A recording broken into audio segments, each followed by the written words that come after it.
Demasiada presentación, Cami, así que te agradezco mucho toda la hermosa presentación que hiciste. Les quiero agradecer mucho por, bueno, por escucharme, por tomarse el tiempo y el trabajo de estar acá. Gracias, obviamente, a la JB, a las chicas y chicos del área de capacitación y de la Secretaría de Funcionarios y Funcionarias por convocarme.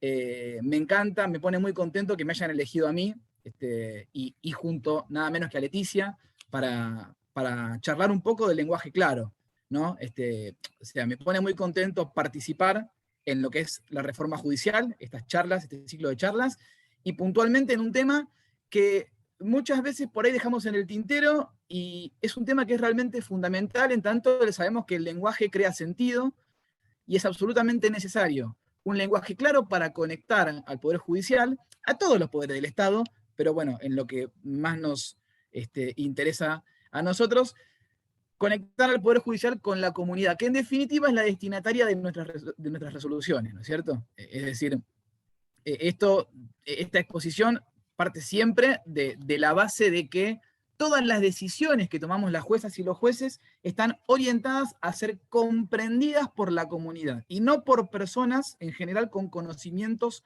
técnicos jurídicos avanzados. Bueno, entonces, dicho esto y hechos los agradecimientos, yo les voy a mostrar un PowerPoint muy breve que simplemente tiene disparadores. Así no nos quedamos dormidos y no perdemos la concentración. Y la idea es ir conversando algunos de estos temas. Antes de comenzar y de abrir el Zoom, sobre todo le comentaba a Leticia que hay cuestiones que yo voy a hablar sobre el lenguaje claro que son y parecen extremadamente básicas, pero tiene que ver con que tenemos un sistema que atrasa muchos años, incluso en el fuero penal donde me toca trabajar a mí, ¿sí? Es decir, si bien muchas de las situaciones se resuelven en audiencias orales, por ejemplo, el caso de la ejecución penal, a pesar de lo que dice la ley de ejecución penal, que establece que las audiencias deberían ser contradictorias, orales y demás, se sigue resolviendo en su totalidad de manera escrita. Entonces, lo que yo les voy a contar y proponer parte de la base de que tenemos un sistema mayormente escrito, ¿sí? Voy a compartir la pantalla, díganme si se ve bien. Yo lo veo bien, no sé si ustedes lo ven bien. El Power ahí. Se ve perfecto. ¿Sí? Entonces, cuando yo venía pensando en cómo encarar la charla de hoy, yo decía, la idea central que quiero que se lleven es entender al lenguaje claro como, ya me adelanto a la respuesta a esa pregunta, ¿no? Entenderlo como una obligación constitucional. Es decir, yo estoy convencido de que a las juezas y jueces la Constitución Nacional nos impone la obligación de expresarnos en lenguaje claro. No es que ya a esta altura no podemos elegir, ¿sí? Tomar un lenguaje que esté más al alcance de la comunidad o quedarnos en términos del siglo XIV, sino que estamos ante una obligación. Y ahora paso a explicar un poco por qué creo que no es opcional esto, ¿sí? Sino que es obligatorio.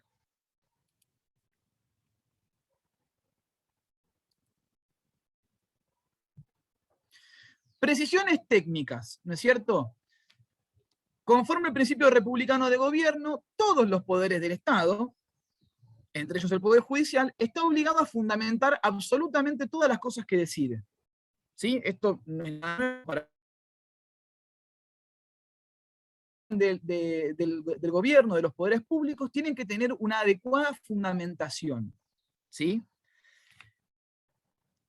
Si agarramos cualquier manual y cualquier libro, incluso de derecho administrativo, vamos a encontrar que la motivación de los actos, de cualquier acto del Estado, tiene que ver con poder llegar a la comunidad, con que la ciudadanía pueda entender por qué el Estado decide lo que decide. Nos guste o no nos guste, ¿sí? Y nos afecte más o menos, todos los ciudadanos tenemos el derecho de entender por qué el Estado decide una cosa y no otra en un contexto determinado. Y con esto tiene que ver el deber de fundamentación de los actos, entre ellos las sentencias judiciales, ¿sí? Entonces la pregunta que yo me hago, a partir de esta obligación de fundamentar las resoluciones, es decir, si yo en una resolución no me expreso de manera clara, es decir, de una forma que no pueda ser comprendida debidamente por una persona que no tiene herramientas jurídicas, ¿sí? Que no tiene las herramientas para comprender un lenguaje jurídico avanzado, incluso por personas que en muchos casos no han tenido acceso a la escolaridad, no han terminado su educación básica. Si no nos expresamos de una forma que pueda ser entendida por todas y todos, sin necesidad de abogados que traduzcan esto, ¿cómo logro como juez hacerme entender? Entonces, acá viene la disyuntiva entre lo que aparenta ser una fundamentación, es decir, una fundamentación meramente técnica, ¿sí?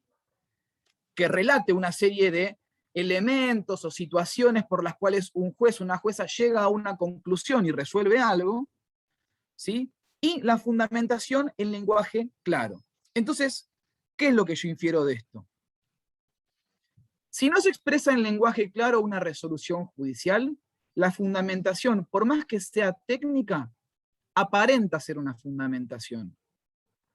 Me animo a decir, como lo digo en el Power, que fundamentar sin un lenguaje claro, por más que yo escriba 382 páginas en una sentencia, es lo mismo que no fundamentar una resolución. Vuelvo a lo anterior, el deber de fundar una resolución está íntimamente relacionado con ¿qué? Con llegar a la gente. Entonces, una fundamentación brillante desde la prosa antigua española, que hable de fojas 520 vueltas, foja 5, foja 6, y relate elementos de prueba, no deja de aparentar ser una fundamentación. Porque ya hoy tenemos que empezar a abandonar el concepto de una fundamentación que sea técnica, ¿sí? No porque no tenga que serlo, sino que no sea meramente técnica y que esté expresada en un lenguaje al alcance de toda la ciudadanía. Y eso le da cuerpo a la fundamentación. Insisto, la fundamentación que cumple con pasos de rigor jurídicos, haciendo una mención a elementos de una causa que la persona no comprende, que la parte en un conflicto no comprende, en mi opinión, y esto por supuesto que lo podemos discutir también después, es lo mismo que no hacerlo. Y como ustedes ya saben, una resolución que no está fundamentada, que no es comprensible, no puede ser calificada como un acto válido propio del Poder Judicial. Ojo que esto es importante, ¿eh? No es un dato menor. Acá estamos empezando a romper algunos esquemas y decir, yo ya no puedo decir, yo le doy fundamento a lo que yo decido porque yo en un lenguaje o en otro hago mención a las constancias que hay en una causa. Porque todavía tenemos esta idea antigua de que el juez fundamenta correctamente si hace mención a las constancias de la causa. Si hace un razonamiento y valora las constancias que hay en un conflicto, en un caso, listo, la resolución está debidamente fundamentada. Y en realidad hay un elemento que es central, y es es conectar esa decisión con la ciudadanía. Avanzo. Bien, yo acá menciono algunas garantías que me parece que son súper importantes. El lenguaje claro no es una exigencia que se nos ocurre a nosotros porque sí, sino que está, como dije, íntimamente vinculada con la comprensión de las decisiones por parte de la ciudadanía, fortaleciendo el acceso a la justicia y la tutela judicial efectiva, ¿sí? Por esto, y fíjense que yo menciono normas constitucionales, normas convencionales y demás, digo que los jueces tenemos la obligación constitucional de utilizar el lenguaje claro, sobre todo con instrumentos como las reglas de Brasilia, que dice que cuando tenemos personas en situación de vulnerabilidad, especialmente hay que extremar los recaudos para hacernos entender. Especialmente, sobre todo en personas que están en una situación especial de vulnerabilidad. Pero más allá de la situación especial de vulnerabilidad, que muchas veces suele ser un denominador común en los conflictos que llegan a la justicia, lo cierto es que en todos los casos, ¿sí? Más allá de cumplir con un razonamiento lógico, técnico, que se motive en las constancias del caso, insisto, y lo voy a decir, me van a escuchar 82 veces decir lo mismo, tienen que ser términos comprensibles por las personas sin necesidad de una traducción. Y abajo pongo una mención a la defensa en juicio, ¿sí? Incluso incluso saliendo de lo estrictamente penal. Yo soy juez penal, pero esto aplica para todo tipo de conflicto, para todos los fueros. Es decir, yo leo que hay una decisión de un juez que a mí me agravia, que me doy cuenta que me perjudica mis intereses, pero no termino de entender en base a qué. Entonces, ¿cómo puedo cuestionar algo que no entiendo? Esto es una regla que aplica a todos los conflictos de la vida, en realidad.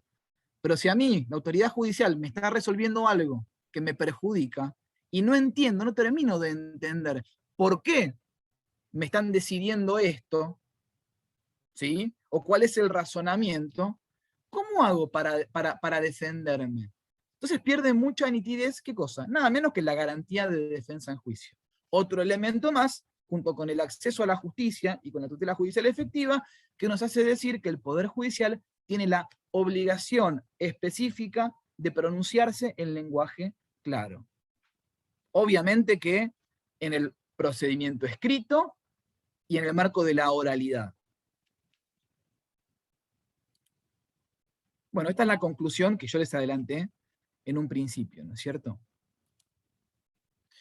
Una diferenciación, ¿no es cierto? Porque muchas veces con el fin de mostrar una prosa linda, una prosa elegante, ¿no es cierto?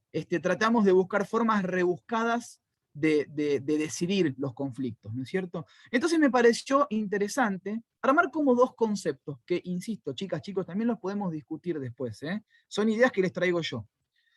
Hay un lenguaje que es académico, que es el lenguaje de la facu. Es decir, es un lenguaje que requiere términos fuertemente técnicos, porque quienes estudiamos derecho y lo estudiamos como una ciencia, necesitamos delimitar el objeto de estudio y diferenciar específicamente los conceptos. Entonces, trabajamos con un lenguaje de cierto rigor científico.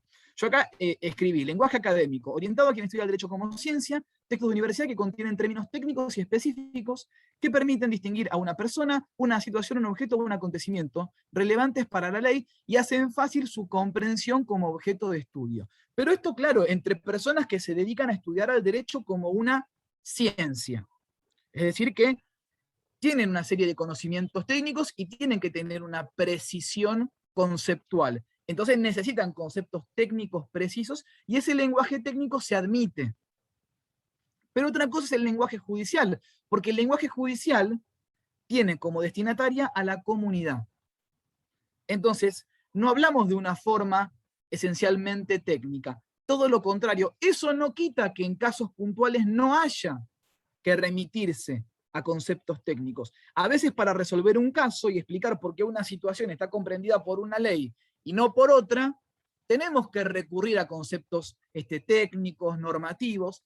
Eso a veces es necesario, pero tiene que ser un lenguaje, ¿sí?, que exige necesariamente claridad. Miren, yo trataba de trazar yo tengo la mala costumbre de pensar en un paralelo con otras ciencias que ni siquiera son sociales, ¿no? Pero yo pensaba ¿vieron cuando a veces nos hacemos estudios médicos y a mí me hacen no sé, me hacen una tomografía computada, ¿no? Entonces, la médico que me atiende pide que se haga un informe con la placa que se me extrae. Entonces, claro, hay un informe que una vez por ansiedad lo abre, intenta leerlo, a ver qué tengo, qué no tengo, y claro, y se encuentra con que no entiende nada de lo que dicen esos informes, ¿sí? Están plagados de términos técnicos, pero claro, ¿qué pasa? Esos informes están dirigidos a otro profesional, no están dirigidos a la comunidad. Ese informe sí admite términos bien específicos porque es un médico especialista que se lo dirige al médico que hace la orden y que solicita ese estudio para su paciente. Después, cuando vamos al consultorio, el médico ¿qué hace? Nos dice, lo que usted tiene es esto quiere decir esto quiere decir esto quiere decir el otro. ¿Se entiende? Hay como dos niveles de lenguaje. Uno que no deja de ser académico y estrictamente técnico, y eso vale, y yo creo que está bien eso, incluso en los libros de derecho, y otro que es un lenguaje claro, ¿sí? Claro. No digo un lenguaje poco elegante, un lenguaje de jerga, tiene por qué, sí, ahora lo vamos a mencionar igual, ¿sí? Pero pasa esto, ¿no? Cuando el médico nuestro nos explica a nosotros qué es lo que tenemos, baja el lenguaje. Y necesariamente los jueces tenemos que bajar el lenguaje, no porque, ojo con esto, esto no implica subestimar a la comunidad, no porque la comunidad tenga menos conocimientos o maneje menos el lenguaje que la autoridad judicial, sino porque hay lenguajes técnicos que la comunidad no maneja porque no estudió derecho, en general. ¿Se entiende? A eso me refiero con bajar del escalón técnico, bajar el lenguaje, al llano. Bueno, diferenciado el lenguaje académico del lenguaje judicial, voy a ir con algunas cositas que yo voy encontrando en el lenguaje cotidiano del Poder Judicial. ¿Qué ocurre en la práctica con el lenguaje judicial? Emplea frases y términos que no se corresponden con el lenguaje cotidiano ni de nuestro país ni del siglo en que vivimos. Esto es de una causa, esta frase es una frase que tomé de una causa, no voy a decir de dónde porque me van a colgar, pero lo tomé de una causa textual. Tengo para mí que el macizo demostrativo desplegado da plena credibilidad y certeza a la presente encuesta con relación a la tenencia legítima de arma de fuego de uso civil enarbolada por el Ministerio Público Fiscal, pues la prueba pertinente, seria y decisiva que afama tales extremos se encuentra constituida. Imagínense que esto lo tiene que leer una persona que quizás no logró terminar su educación básica. ¿Sí? Es absolutamente inentendible. Hay un montón de cosas acá, ¿sí?, que tenemos que desenmarañar para poder llegar a la comunidad. La persona no entendió absolutamente nada de este párrafo. Yo reconozco que trabajo ya hace algunos años en el Poder Judicial y lo tuve que leer varias veces para poder entender exactamente qué quería decir. Imaginémonos una persona que no se dedica a la abogacía, que no estudia derecho. ¿Cómo hace para entender esto? Fíjense que tenemos términos anacrónicos, tenemos frases inentendibles y tenemos una forma de redactar que ni siquiera es propia de nuestro país. Porque el lenguaje claro tiene que corresponderse con nuestra forma de expresarnos. Pues la prueba pertinente, no hablamos así en Argentina, no se habla de esta manera, ¿sí? Entonces, ese es un ejemplo típico de frase que encontramos en una sentencia, esto era de una sentencia definitiva en el foro penal. Ejemplos de términos que constantemente vemos en resoluciones que por ahí son proveídos, que son de mero trámite, que vemos todos los días y que no resuelven cuestiones de fondo ni nada, ¿no es cierto? Y que las usamos, pero no sabemos por qué las usamos. Las usamos porque las traemos de quien nos las enseñó a nosotros cuando entramos al Poder Judicial, y a esa persona hubo otra persona que le enseñó con una máquina de escribir a redactar de esa forma, y a esa persona, otra persona le enseñó lo mismo.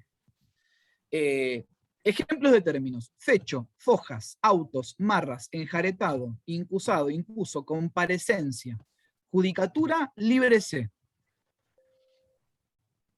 Ninguno de estos términos es utilizado por nosotras, por nosotros, en la vida cotidiana, ni siquiera hablando en un contexto formal, porque tampoco digo que el Poder Judicial no deba expresarse de manera informal. Ojo, no confundamos los tantos, ¿eh? Esto no quiere decir que haya que ser informal al expresarse. Yo soy partidario de la formalidad y respeto un montón de formalidades. Y me parece que tienen que ser formales las sentencias, pero una cosa es ser formal y otra cosa es no hacerse entender y utilizar términos que ya directamente no corresponden a nuestra era, ¿sí? A nuestra era. Luego vamos a hablar un poquito de las formas no personales del verbo como líbrese, ¿sí? Después vamos a eso. Y por supuesto los términos en latín. Seguimos metiendo términos en latín. Las chicas en el juzgado, los chicos me escuchan a mí gritar: saquen ya mismo lut supra, y se ríen, porque les grito: bórrenme lut supra, porque seguimos remitiéndonos a términos que no son de nuestra lengua, que no son de nuestros tiempos y que no son de nuestro país.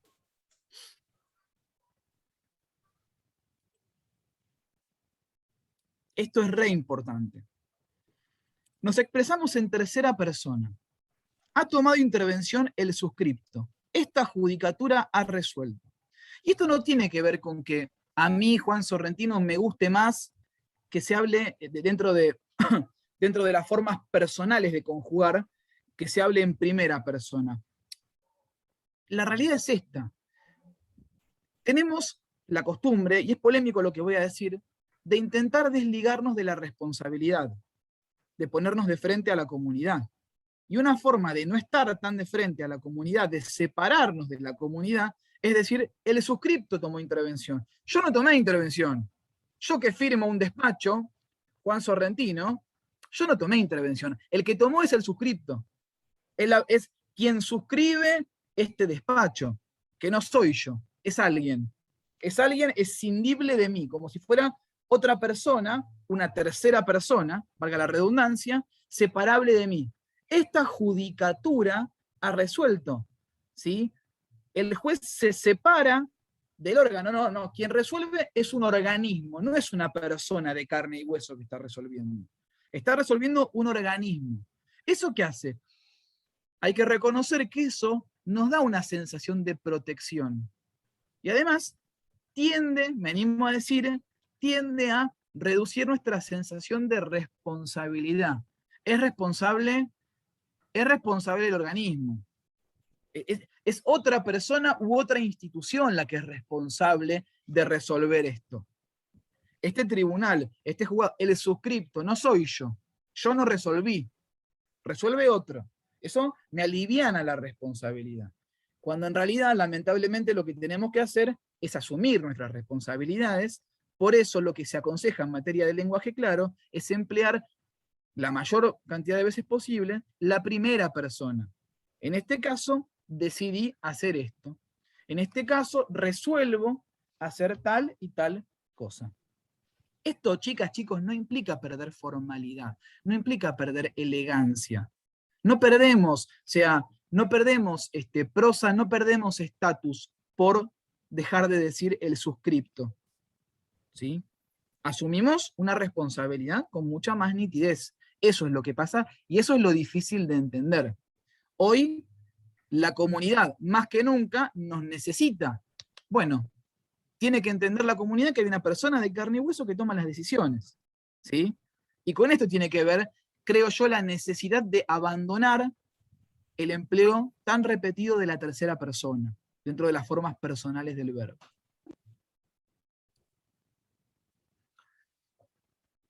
Utilizamos excesivamente el gerundio como forma verbal. ¿Se acuerdan, no? Esto parece, digamos, las clases de gramática, pero todo el tiempo usamos las formas impersonales, ¿no? Hablamos en infinitivo, líbrese, hablamos en el gerundio, ¿no es cierto? Considerando, teniendo en cuenta, ¿sí? Habiendo decretado el cierre de la causa. Son todas formas que despersonalizan la decisión. Alejan la decisión de una persona humana, física, de carne y hueso. Y esa es la idea que estamos un poco impulsando con la cuestión del lenguaje claro. ¿Sí? ¿Se entiende esto? Vieron que hay formas que son no personales, como esto, como hablar en infinitivo y hablar en gerundio. El infinitivo es lo mismo, ofíciese, líbrese, dispóngase la realización de tal medida. ¿Sí? Todo esto separa a la persona que está resolviendo del conflicto. Cuando lo que necesitamos y por lo que bregamos es porque la persona que resuelve se haga cargo del conflicto y se acerque a la comunidad.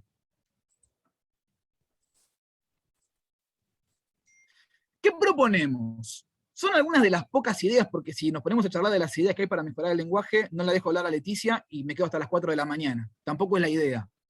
Pero, ¿qué proponemos? Expresarnos en primera persona. Por ejemplo, en vez de decir, esta judicatura considera imprescindible que José realice un tratamiento, podemos decir, considero que es fundamental que José realice un tratamiento.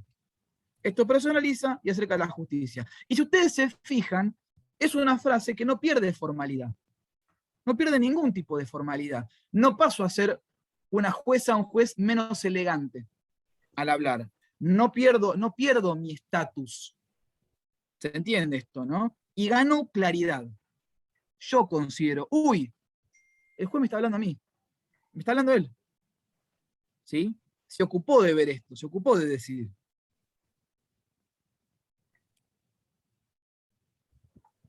Actualizar las palabras y frases que actualizar las palabras y frases que utilizamos. En vez de decir, el suscripto considera que el plexo cargoso reseñado por la vindicta pública abastece las exigencias del digesto adjetivo, por Dios, siglo XV parece esto, podemos expresar, entiendo que las pruebas que describe la Fiscalía cumplen con los requisitos del Código Procesal. Y les aseguro que no hace falta estudiar derecho para entender esta frase. Las personas lo van a entender. Lo que pasa es que, obviamente, que tenemos también muy arraigado ¿qué pasa? Por ahí subestimar a la persona que no tiene conocimientos jurídicos y pensar que comprende menos el lenguaje. Y en realidad es todo lo contrario. En realidad, cuando uno le imprime un poquito de claridad a las decisiones, asombra la facilidad con la que todo el mundo logra comprenderlas. Es asombroso como, cambiando algunas frases, las personas entienden a la perfección lo que uno resuelve en una decisión judicial. Expresar solo una idea por párrafo, ¿sí? Para no entremezclar conceptos, no perder la concentración al leer una decisión, es muy importante que tomemos una idea por párrafo, que cada párrafo suponga una idea, ¿no es cierto? Esto facilita mucho la lectura y no nos hace desviar de perder estamos leyendo o escuchando. En vez de decir, el suscripto no habrá de conceder la libertad solicitada en función de que el imputado no ha cumplido con los requisitos legales, teniendo en cuenta que el Código establece como fundamentales los aspectos tanto objetivos como subjetivos, y que la autoridad ha informado que ninguno de esos aspectos, bueno, separo las ideas en dos párrafos, ¿sí? Hago una apreciación, ¿qué dice la ley? Por lo tanto, párrafo aparte, concluyo esto y esto, ¿sí? También el reparto sintáctico, ¿sí? En el sentido de utilizar un párrafo para una idea, facilita muchísimo la comprensión y la lectura, tanto de quienes integramos el Poder Judicial, como de la ciudadanía en general, ¿sí? Y esto. Entender que el lenguaje claro no implica perder elegancia al hablar. El lenguaje no pierde riqueza, no se pierde formalidad. Simplemente estamos ayornándonos, nada más. Pero fíjense que la idea no es ni gritar ni hablar como si estuviéramos en la cancha, ni qué hace, cómo andar.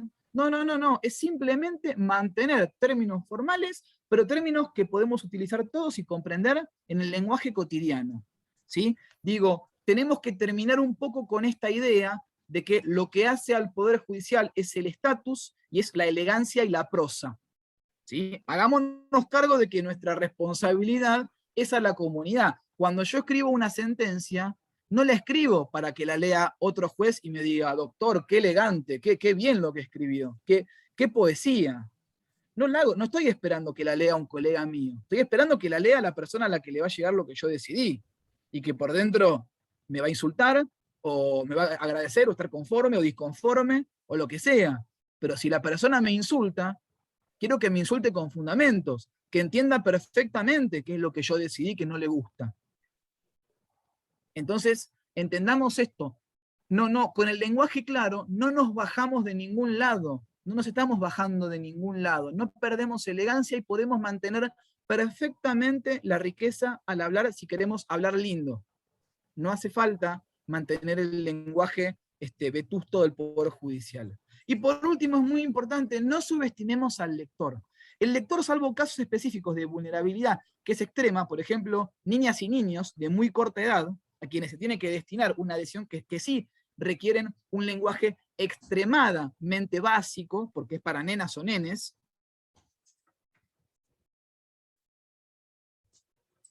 En algunos casos, yo me he llevado gratas sorpresas porque lo han decidido con muy buena claridad. Salvo esos casos, no es necesario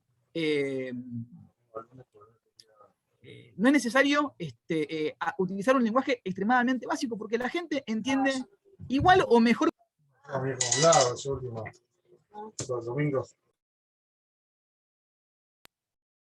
Hola, se me silenció, perdón. ¿Me escuchan ahí? Sí, Juan, continúa. Bien, perdón. Entonces, les decía esto, ¿sí? No subestimar al lector, porque la ciudadanía en general comprende igual, mejor el lenguaje que nosotros como integrantes del Poder Judicial no tenemos un lenguaje más rico, lo que creamos es un lenguaje judicial inentendible. Entonces no están abajo nuestro, comprenden de la misma forma que nosotros el lenguaje. No hace falta utilizar un lenguaje extremadamente básico, insisto, salvo casos de personas en una situación especial de vulnerabilidad. Niñas, niños, personas con algún grado de discapacidad que necesiten comprender en un lenguaje básico las resoluciones. Fuera de eso, entendemos que lo que no se entiende es el lenguaje judicial. Punto. Bueno, ahí les dejo mi mail. Esto es todo minúscula, sorrentinojuan@gmail.com. Así que quedo en contacto con ustedes. Ahí dejo de compartir la pantalla. Y bueno, obviamente que ahora va a seguir Leticia, pero a su disposición para las apreciaciones, comentarios y críticas que quieran hacer, son bienvenidas. Así que bueno, espero que les haya gustado y bueno, gracias por dejarme participar. Bien, muchas gracias Juan, muy claro. Les recuerdo que al final tenemos el espacio para preguntas, ¿sí? Reflexiones. Vayan comentando en el chat, ¿sí? Y vamos a darle entonces la palabra a Leticia, si querés comenzar.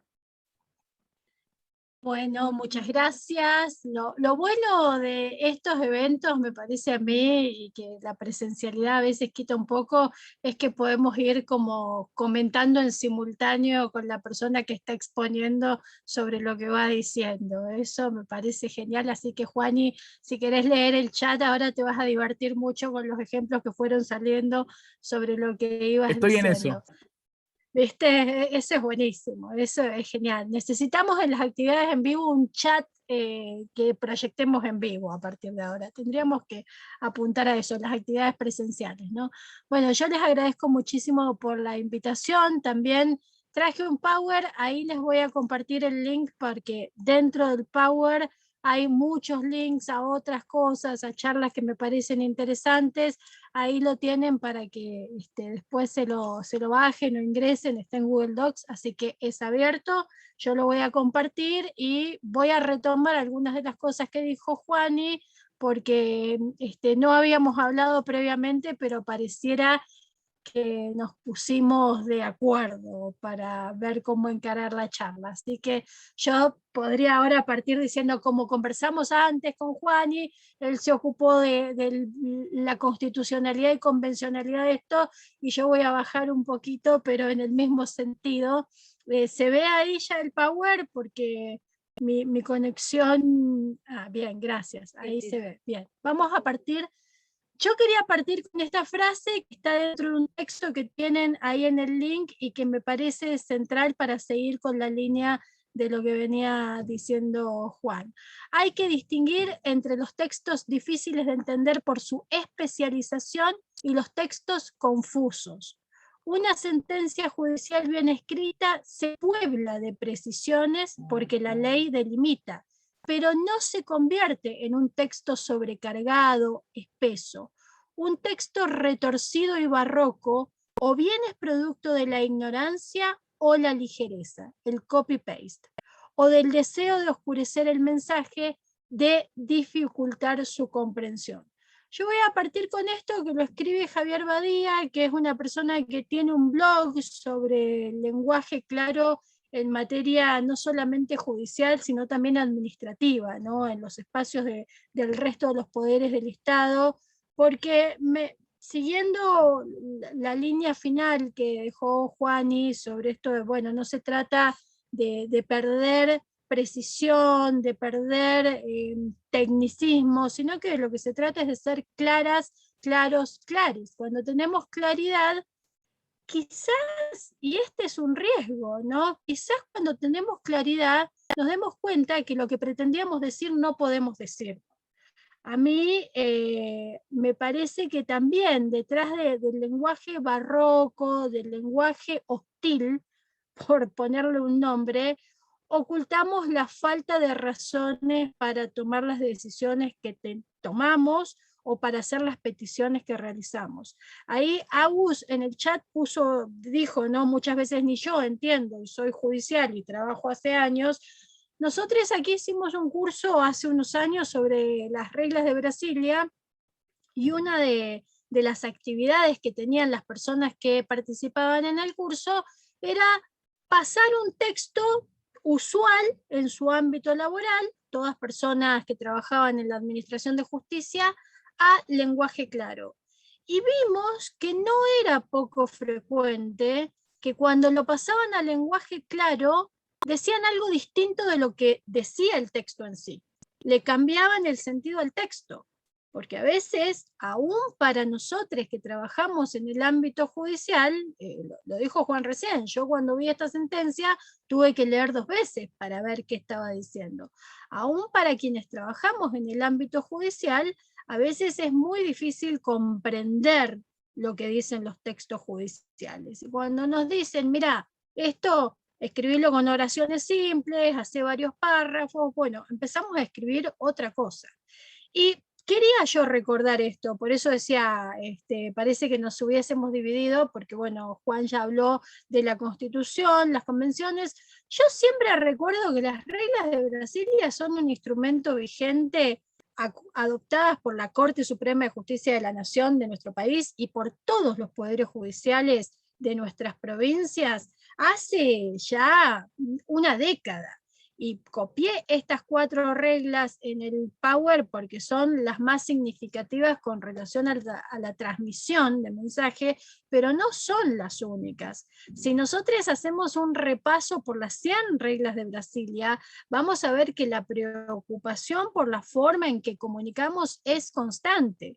Y si pensamos en las personas que concurren al sistema de administración de justicia, yo creo que es excepcional encontrar una persona que no se encuentre comprendida por una de las 10 categorías de vulnerabilidad que establecen las reglas. Entonces me parece que sería bastante más sencillo que asumamos las reglas de Brasilia como un instrumento de trabajo en todos los casos, que recordemos que existen cuando tenemos una persona que a nosotros nos parece particularmente vulnerables, porque en las 10 categorías que definen las reglas de Brasilia, en el ámbito penal, por lo menos todas las personas que participan en un proceso penal son personas en situación de vulnerabilidad desde la definición de las reglas de Brasilia. Entonces, fíjense ahí que tenemos una recomendación específica para las notificaciones, una recomendación específica para las resoluciones y una recomendación específica para las actuaciones orales. Comparto lo que ya se dijo, la oralidad en muchos casos genera la obligación, la necesidad de ponernos a pensar, por esto que decía Juan, creo yo, porque si yo me escucho diciendo fojas tanto en una intervención oral, probablemente me haga esta pregunta que hacía él, ¿no? De qué estoy diciendo, qué país estoy hablando y en qué época me estoy parando a hablar. Pero, sin embargo, también hay a veces una tendencia a complejizar lo simple, ¿no? A pensar que voy a ser más profesional, y esta es otra idea que creo que tenemos que desterrar. La idea de que hablar complejo nos hace mejores profesionales, porque en la época de las redes y la posverdad, yo no sé si esto es así, pero circula muchísimo y cada tanto una frase atribuida a Einstein donde él dice, sabes que sabes algo cuando estás en condiciones de explicárselo a tu abuela. O sea, para mí, en términos de selección de cargos judiciales, creo que una buena vara para hacer nombramientos judiciales sería ver cuánto pueden simplificar las personas que aspiran a un cargo una explicación, porque en la medida en que lo podemos simplificar es en la medida en que mejor lo estamos comprendiendo. Y por eso insisto, muchas veces el temor que aparece cuando decimos, bueno, vamos a usar lenguaje claro, vamos a usar lenguaje sencillo, vamos a usar lenguaje llano, es que se va a ver que el rey en realidad está desnudo.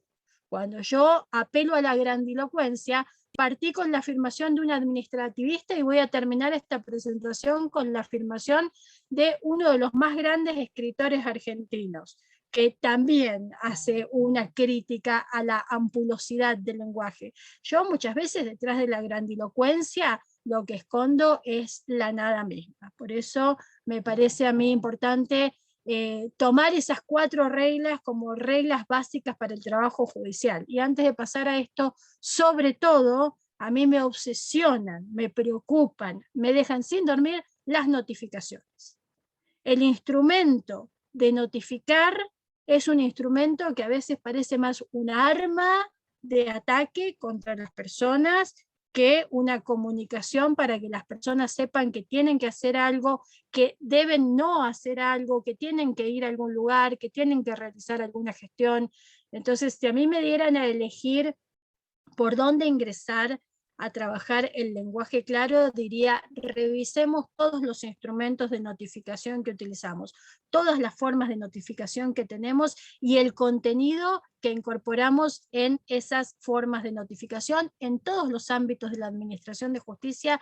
Pongámonos una mano en el corazón y preguntémonos si las personas que van a recibir estas comunicaciones van a estar en condiciones de comprender lo que les estamos diciendo que hagan, que no hagan o que gestionen. Entonces, esto me parece que es básico. Un punto de partida que yo quería plantearles, porque cuando hablamos del lenguaje claro, el lenguaje claro y el lenguaje inclusivo aparecen como 2 parientes cercanos, y yo creo que el lenguaje inclusivo está integrado en el lenguaje claro, es parte de la misma conversación, no es un conjunto que está en otra parte, no es una discusión distinta.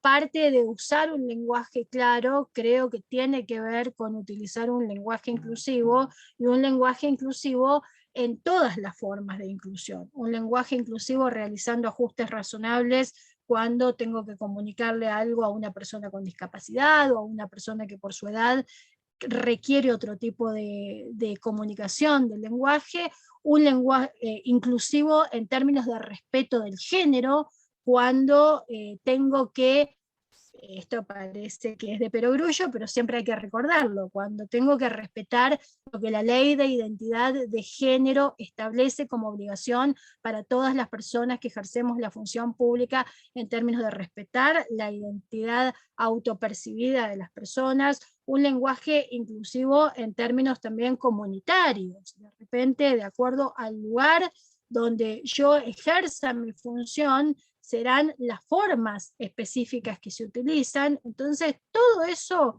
es parte del lenguaje claro. El lenguaje inclusivo para mí no es una discusión aparte. Si llegamos, voy a hablar un poco del lenguaje inclusivo, pero haciendo esta salvedad. No es una cosa distinta, no es una discusión distinta, sino que es una discusión que forma parte de la gran discusión del lenguaje claro. Y por eso la propuesta que yo quería transmitirles en términos de lenguaje claro es que tenemos que ser más Libertad y menos Susanita. A mí esta caricatura me encanta porque lo que hace Susanita cuando Libertad le dice sé simple, yo veo al Poder Judicial intentando ser simple. Es la simplicidad bañada de rococó, ¿no? Esta cosa, y Libertad diciendo al final, bueno, sonamos, no era esto lo que te estaba pidiendo. Entonces, cuando Libertad hace esta referencia a me gusta la gente simple, yo la trasladaría a me gustan las ideas transmitidas de forma simple, me gustan las decisiones transmitidas de forma simple. A ver, haceme una decisión simple. Y si hacemos lo que hace Susanita, probablemente Libertad nos diga sonamos, o como decían ahí en el chat, que te recontra por las dudas, ¿no? Entonces, esta idea, ahora, ¿cómo ser más Libertad? Yo ahí les estoy dejando el link a un video muy cortito de una charla TED que dura 4 minutos de Alan Siegel, que es un publicista, un consultor, que en su momento creo que fue Obama, quien lo contrató en la administración de su gobierno justamente para simplificar el lenguaje, y él plantea esto, ¿no? Plantea que la simplicidad es un camino hacia la claridad, la transparencia y la empatía que son 3 valores que deberían formar parte de la República, y vaya si deberían formar parte de la administración de justicia, y vaya si tenemos obligación de asumir esos valores como parte de la administración de justicia desde los lineamientos que nos generan las 100 reglas de Brasilia. Entonces, la simplicidad, dice él, es necesaria justamente para trabajar estos 3 valores. Y en el video van a ver que pone ejemplos muy concretos de cómo él simplificó muchísimas comunicaciones estatales y hace esta referencia a que las personas muchas veces se metían en créditos. Por ejemplo, él da un ejemplo de créditos sin saber dónde se estaban metiendo ni cómo iban a quedar ahorcadas. Y dice un poco, creo que a él le robé esta idea yo, de quizás lo que hacemos detrás del lenguaje complejo es ocultar nuestras verdaderas intenciones o nuestra falta de fundamentación, porque él dice, bueno, ¿qué banco va a querer poner tan claramente que va a terminar extorsionando a sus clientes? Ninguno. Ahora, hay que obligarlos. Y en el ámbito judicial, muchísimo más, ¿no? Y a partir de ahí surge, él habla de su laboratorio de simplicidad, pero si googlean van a encontrar que Colombia, por ejemplo, tiene un programa muy extendido de laboratorios de simplicidad, que son organismos que surgen al interior del Estado, y que a mí, con esta tendencia que tenemos a crear organismos para todo, yo creo que este sí sería un organismo útil al interior de los poderes judiciales, organismos que revisan las comunicaciones, las resoluciones, los escritos, los mensajes que se producen dentro de ese organismo, y le aplican, por decir de alguna manera, el análisis de simplicidad para convertir esas comunicaciones, esos mensajes, en mensajes más claros, más comprensibles, más a el alcance de la población. Entonces, eso es ser más libertad. ¿Y por qué es necesario ser más libertad? Y ahí les estoy dejando otra charla TED, esta es bastante más larga. Sandra Fisher Martins es una portuguesa que es una activista del lenguaje claro, y en esa charla ella habla del derecho a entender. Y pone un ejemplo que es tremendo, o sea, cuenta toda su experiencia y cómo empezó a trabajar en el lenguaje claro, pero concretamente cuenta la anécdota de que muchas veces el portero del edificio en el que ella vivía le pedía que le tradujera ciertas cosas que le llegaban, ¿no? Cartas de organismos oficiales, notificaciones. Y un día, en eso de pedirle, le preguntó, Sandra, ¿esto es importante? Y le mostró un papel que tenía ya para tirar, para desechar, que era una comunicación de la Seguridad Social portuguesa enviándole un cheque para una cirugía que estaba pidiendo. Cuenta que en el esquema de ese país, cuando no te cubren a tiempo la operación, lo que hace el Estado es mandarte el cheque para que vos la pagues. Y ese señor no sabía que le estaban mandando el cheque, y a raíz de esa situación, ella lo que hizo fue generar una pequeña investigación, y constataron que el porcentaje de personas que no usaban los cheques que le enviaba la Seguridad Social portuguesa era bastante alto. Y ahí la pregunta que surge es, ¿era bastante alto porque la gente decidía no operarse, no hacer uso de ese derecho, o porque nunca se habían enterado de que les había llegado el cheque? Y empieza a hablar de esto, de la necesidad que tienen los países democráticos de verificar cuantitativa y cualitativamente cuánto están comprendiendo las personas que integran una sociedad de las decisiones de gobierno, de las comunicaciones que les llegan, de las obligaciones que asumen. Y vuelvo acá al ámbito judicial. En el ámbito judicial muchísimo más, porque en el ámbito judicial intervenimos en conflictos que en la mayoría de los casos son 1 a 1, es decir, le estamos hablando a una persona concreta. Debemos verificar si esa persona concreta realmente está entendiendo lo que le estamos diciendo. En el ámbito de la oralidad esto es mucho más fácil, porque el ámbito de la oralidad nos habilita la pregunta que no siempre nos atrevemos a hacer, que es la pregunta de, ¿tiene alguna pregunta? ¿Hay algo que no le haya quedado claro? ¿Hay algo que requiera mayor explicación? ¿Quiere decir algo sobre lo que acabo de resolver? Esto es una práctica que no siempre ejercemos y que es súper recomendable porque es lo que nos garantiza que la persona sobre la que estamos tomando una decisión o con la que estamos teniendo una entrevista, muchas veces no se trata de decisiones, muchas veces se trata de quien ejerce la defensa comunicándose con la persona que está defendiendo, quien está a cargo de una investigación comunicándose con una víctima o con potenciales personas, potenciales testimonios en un caso. En todos esos escenarios, la obligación número 0 de las personas que intervenimos en la administración de justicia es asegurarnos de que estamos cumpliendo con el derecho a entender de las personas. ¿Por qué están allí? ¿Para qué están allí? ¿Qué es lo que nosotros podemos hacer? ¿Qué es lo que nosotros no podemos hacer? Yo insisto mucho siempre en esta idea, sobre todo desde el punto de vista de la judicatura, de que los jueces administramos expectativas. Las personas que concurren a los tribunales no vienen porque no tenían nada que hacer y de repente vieron luz y entraron. Tienen una expectativa concreta de la capacidad que nosotros tengamos para transmitirles claramente qué es lo que pueden esperar y qué es lo que no pueden esperar y cómo va a transcurrir un proceso, depende que esas expectativas sean más o menos realistas. Cuando nosotros dejamos que el agua corra sin hacernos cargo de que tenemos una obligación de transmitir información en forma clara y después vienen a querernos prender fuego a los tribunales, en lugar de decir, ay, pero qué bárbara la gente, tenemos que hacer un mea culpa de preguntarnos qué grado de responsabilidad tuvimos en la forma en que comunicamos que generó ese tipo de reacciones de parte de las personas. Entonces, ¿qué necesitamos? Necesitamos sencillez, escapar de lo confuso, de lo rebuscado, de las vueltas, del estilo barroco. Necesitamos naturalidad, un poco esto voy sobre lo mismo que decía Juani, ¿no? Necesitamos claridad, necesitamos asumir que redactar bien, y redactar bien es la base para luego expresarnos bien oralmente.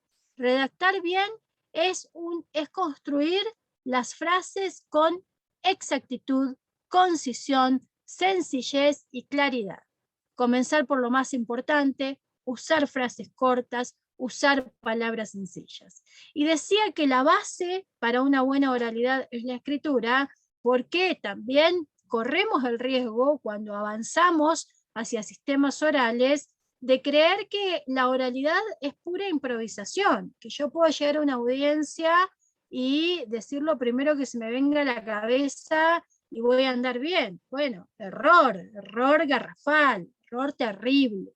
No me quiero meter acá en el ámbito del litigio, que es mi ñoñez principal, ¿no? Pero bueno, una a veces ve que hay litigantes que no leyeron lo que tenían en el legajo y vienen a hacer la gran, bueno, yo tengo una enorme experiencia, tendrás una enorme experiencia, pero este caso no lo conoces. Entonces, para litigar bien oralmente, es sumamente necesario ordenar las ideas en forma escrita, porque cuando yo ordeno las ideas en forma escrita, logro esto, logro sobre todo construir estas frases exactas, concisas, simples, claras, que son necesarias para utilizar un lenguaje claro.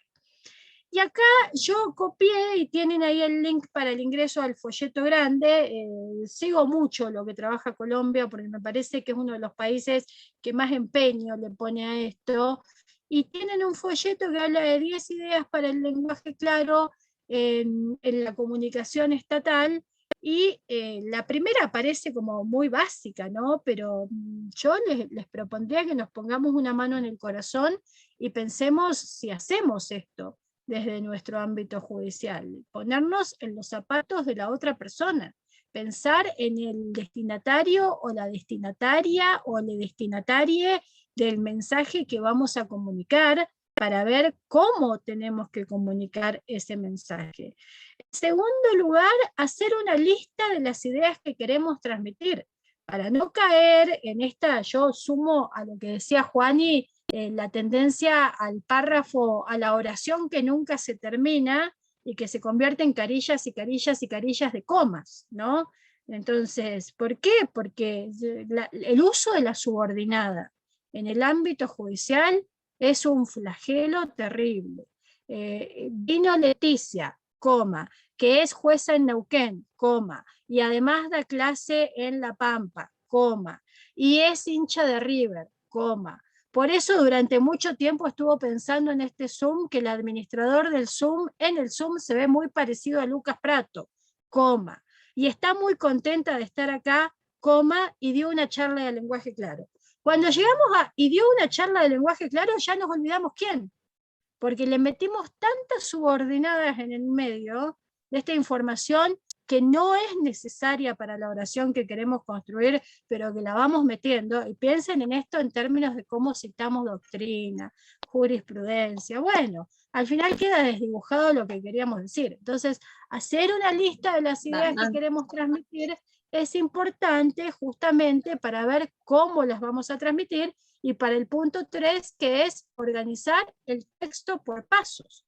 Esto que aprendimos en el colegio y desaprendimos en la universidad, porque yo creo que los abogados tenemos un problema de deformación en la escritura en el ámbito universitario, tenemos que reaprenderlo: introducción, nudo, desenlace. Digo la idea principal y luego desarrollo las ideas secundarias. Organizar el texto por pasos es necesario. Frases cortas, lenguaje cercano, que como decía Juani, esto no quiere decir hablar en jerga, sino que quiere decir usar palabras. Yo siempre cito a un profesor gringo que tuve, que en litigación nos decía: si ustedes tienen que elegir entre una palabra de $100 y una palabra de 10 centavos, elijan la palabra de 10 centavos, porque la palabra de 10 centavos la va a entender todo el conjunto de personas que estén escuchándoles. Ahora, la palabra de $100 a lo mejor queda muy bonita, pero la van a entender solamente ustedes y quien esté ejerciendo la judicatura técnica eventualmente. Entonces, puestos a elegir, elijan la palabra de 10 centavos. De eso se trata, usar un lenguaje cercano, evitar los legalismos, que estamos en un ámbito judicial. Con esto yo no digo que nos olvidemos de las normas, pero cuando trabajamos en litigación y hablamos de la teoría fáctica, justamente lo que referimos es que de cómo nosotros presentamos los hechos debería ser bastante obvia la confusión jurídica para cualquier persona que nos esté escuchando. Ahí está la habilidad técnica, no en llenar de artículos, incisos, citas, algo que cuando empezamos a rascar no tiene hechos de sustento o no tiene prueba suficiente para acreditar esos hechos.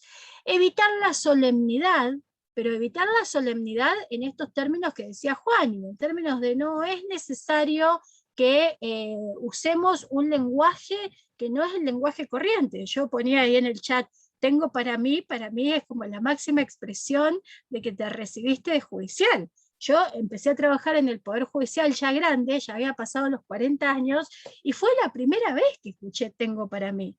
Nadie dice, tengo para mí que River es el mejor equipo de la Argentina.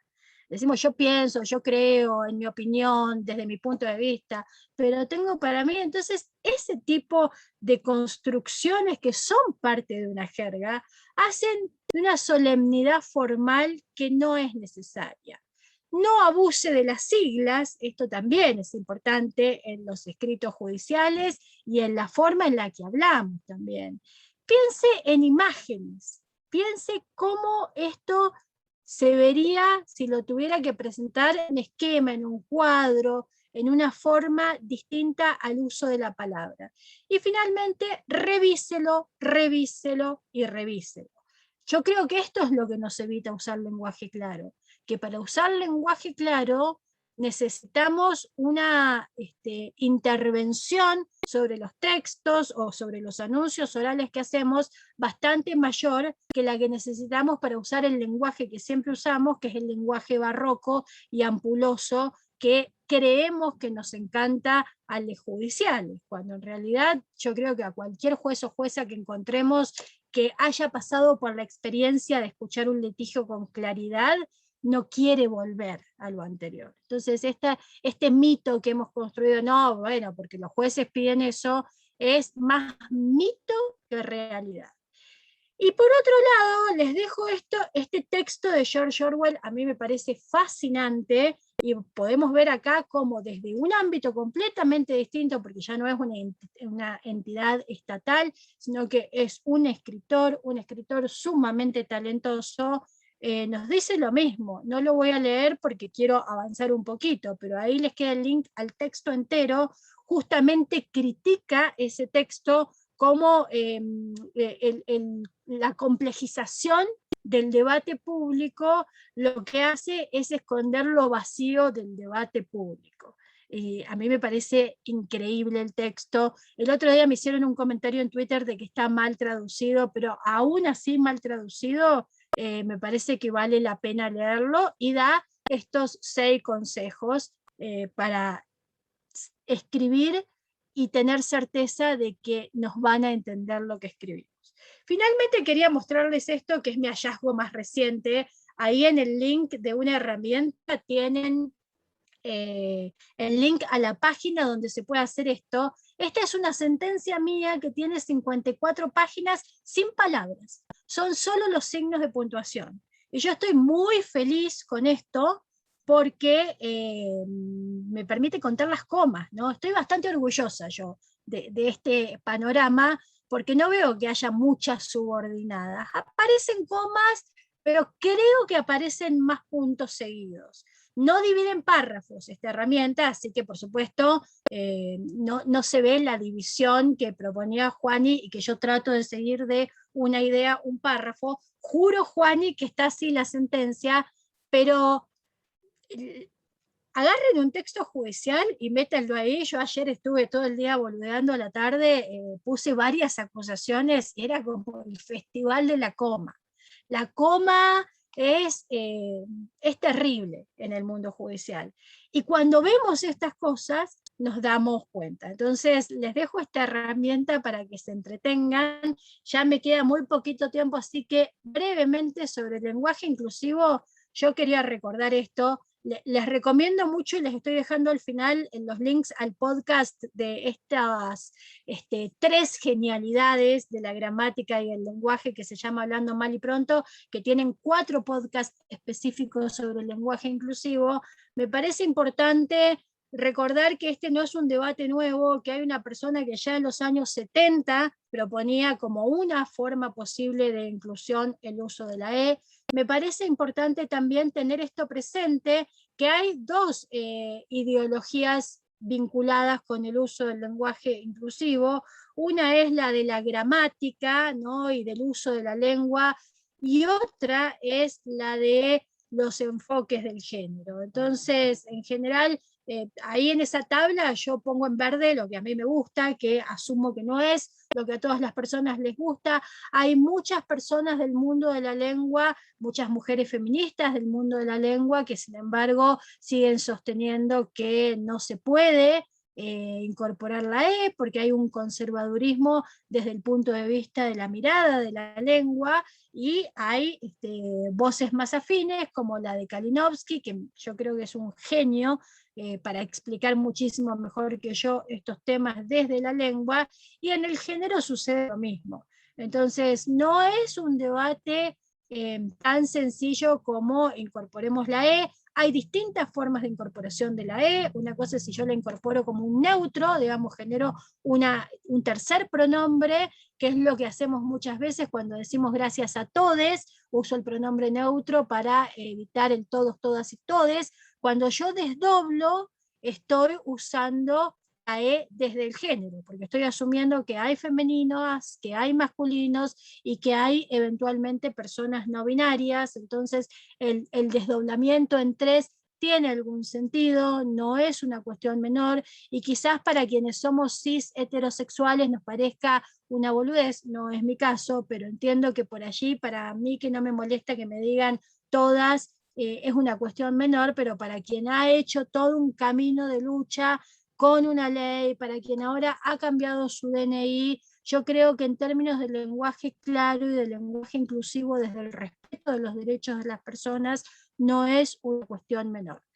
Y quería cerrar con esto, porque les dije que iba a cerrar con un gran escritor argentino que básicamente, no es que quiera que Juan Ignacio y yo nos mandemos la parte, pero creo que estamos enrolados con Borges, que nos dice esto: escribir de manera grandilocuente no solo es un error, sino un error que nace de la vanidad. Creo con firmeza que para escribir bien hay que ser discreto. A mí me fascina esa frase, me encanta, me parece que resume muchísimo de lo que le vinimos diciendo muchas personas en el ámbito judicial. Ahí les estoy dejando algunos links adicionales para quienes les interese el tema, tanto desde la claridad como desde la inclusión, y les agradezco muchísimo por haberme dejado compartir estas ideas. Buenísimo, muchísimas gracias, Leticia. Menos mal que el viento de Neuquén nos dejó escucharte sin problemas. Bueno, gracias tanto a Juani como a Leticia por sus palabras, su tiempo, y también, bueno, todo el material que nos trajeron, un montonazo.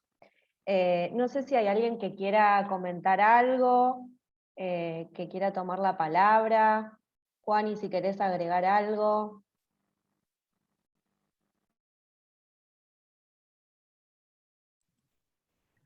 No, excelente. Comparto lo que decía Leticia. Parece que nos hubiéramos puesto de acuerdo antes de empezar la charla. Me quedé, ya me estoy guardando para hacer el ejercicio de las comas y los puntos. Me parece excelente. Así que ya lo voy a tamizar con alguna resolución a ver cómo vengo. A ver cómo vengo con las comas, con los puntos No, seguidos. y Pero para no, generar excelente. laboratorios de claridad al interior del Poder Judicial, un primer ejercicio podría ser pasarlos por esa página, te digo. Bueno, Guille, ¿querés tomar la palabra? Dale, yo tengo una pregunta para los expositores. Aprovechando que tanto Leticia como Juani son de la provincia de Buenos Aires, provincia de Neuquén, les quiero preguntar por juicio por jurados. ¿Cómo ven este tema en el juicio por jurados? ¿Cómo impactó? Si lo ven positivo desde su experiencia, que es mucha.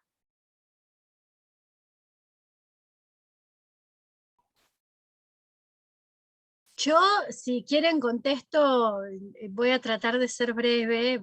Sos mala, Guillermina, pues es una pregunta sabiendo que puedo hablar 3 horas. Para mí, Bueno, el si no, juicio por un jurado, puntapié para una próxima charla.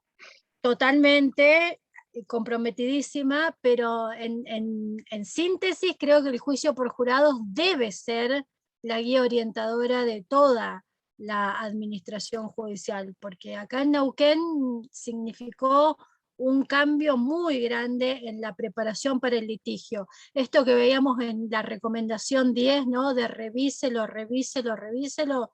Yo antes de ser jueza trabajé en la Escuela de Capacitación Judicial en Neuquén, entonces tenía una posibilidad mucho más cercana con quienes litigan, y nunca vi gente tan asustada por ser clara que las personas que litigaban ante juicios por jurado, sobre todo quienes litigaban del lado de la acusación, que no tenían impugnación, que tenían que probar el caso.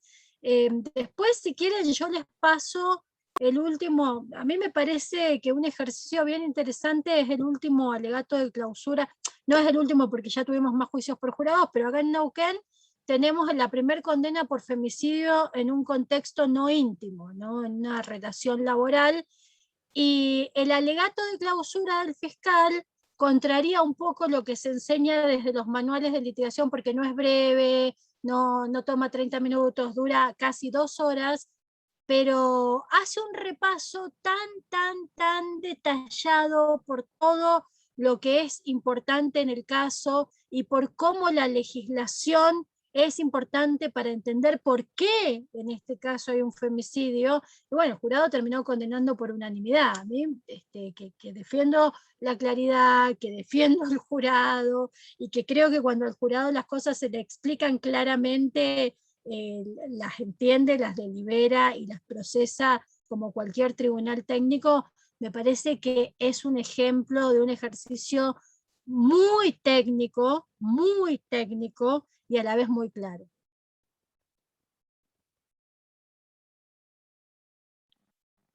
Juan, ¿vos querías comentar algo respecto a esto?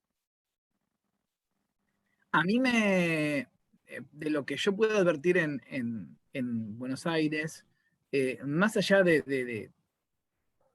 yo siempre digo que más allá del pensamiento personal mío sobre el juicio por jurados, hay una cuestión que es que yo vuelvo a lo anterior. Soy muy de las instituciones, ¿no? Pero nuestra Constitución así lo indica, primero que nada. Y en segundo lugar, los juicios por jurados que se han empezado a hacer, si vos hablás con cualquier persona que pasa por la experiencia de integrar un jurado popular, hay una revalorización, no sé si la palabra está bien, hablando del lenguaje claro, ¿no? Pero esas personas dicen, la pucha, tengo que tomar una decisión tan importante, y eso, en definitiva, creo que termina siendo, porque la gente empieza a participar de la toma de decisiones, ¿no es cierto? Y eso hace que se empiece a valorar el rol que ocupamos quienes tenemos una responsabilidad dentro del Estado en la toma de decisiones. Y que la ciudadanía forme parte activa de la toma de decisiones es algo que me parece que es excelente, es fundamental. Y creo que nos da fuerza a nosotras, nosotros, en cuanto a nuestro lugar y nuestra responsabilidad. El pueblo empieza a entender el lugar que ocupamos y lo difícil de tener que tomar decisiones que modifican la vida de las personas. Así que a mí me parece muy positivo lo que yo advertí en cuanto a juicio por jurados. Perfecto. Marisa, Marco, ¿querías comentar algo? Hola, no, perdón, nada, fue una torpeza mía. Levanté la mano, en realidad quise mandar algo por el chat. Quería poner que nada, que excelente. Así que bueno, disculpas, fue un error. No pasa nada. Gracias. Bien, ¿hay alguien más que quiera comentar algo? Si no, vamos dando por cerrado el encuentro, si les parece. Bueno, muchísimas gracias a todos por haberse quedado hasta tan tarde. Fue hermosa la charla, la verdad muy enriquecedora. Gracias por todo el material, por el tiempo y bueno, dos grandes. Muchas gracias por participar. Muchas gracias por la invitación. Gracias, muchas gracias a todos por quedarse, por escuchar. Muy lindo. Muy bien, bueno, nos vemos la próxima.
Bueno, listo, removí a todo el mundo.